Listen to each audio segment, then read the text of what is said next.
माझे नाव डॉक्टर शिवानी सुदर्शना निनाद सावंत आणि माझ्या प्रयोगाचे नाव आहे वनचे दूध कान.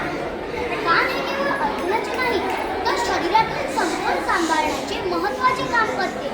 जेथे बाह्य, मध्य आणि आंतरिक असे 3 भाग असतात. श्रवणशक्ती सुरक्षित ठेवण्यासाठी 85 डेसिबलपेक्षा जास्त तीव्रतेचा आवाज टाळणं आवश्यक असते, कारण 120 डेसिबलपेक्षा जास्त मोठा आवाज वेदनादायक ठरू शकतो. कानात पीठ, काडी किंवा कोणतेही घरगुती द्रव पदार्थ स्वतःहून घालू नये, कारण याच्याने कानाचा पडदा फाटण्याची आणि संसर्ग होण्याची भीती असते. हेडफोनचा वापर मर्यादित करावा. कानाची स्वच्छता राखताना मऊ कपड्याचा वापर करावा.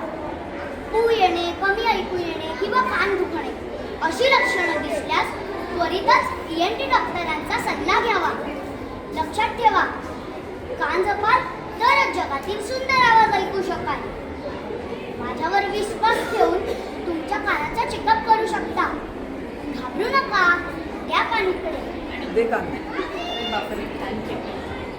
कान तर स्वच्छ आहे.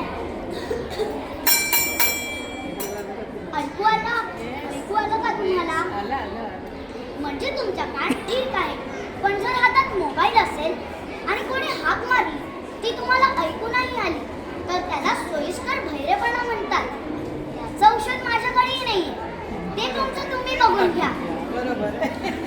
हा, आणि कानात तेल टाकायला ती काही भाज्या तळाची कढई नाहीये, हेही लक्षात ठेवा. थोडक्यात काय, कानाजवळ जास्त लुडबुड करायची नाही. समजलं? ठीक आहे.